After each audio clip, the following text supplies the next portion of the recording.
Ejo, mambo vipi mtazamaji na msikilizaji wa Juice African Story.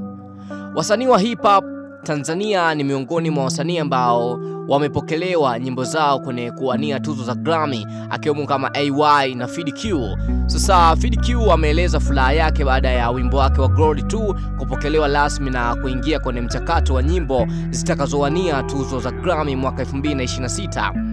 Akizungumza na Said TZ, Fid Q alisema wimbo huo ni sehemu ya albamu yake ya Kitale Jex ambao amewashirikisha Damin Soul na Jose Chameleone kutoka Uganda. Kwa mujibu wa Fid Q, hatua ya wimbo huo kufikishwa Grammy ni matokeo ya utafiti wa muda mrefu aliofanya kabla ya kuachia kazi hiyo.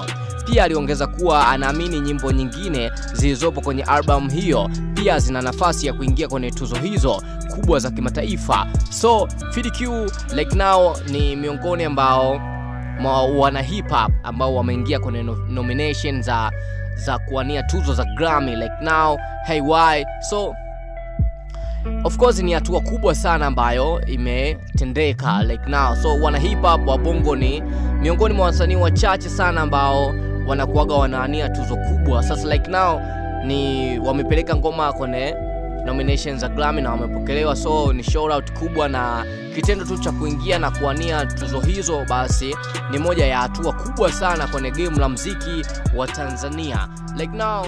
Bye bye.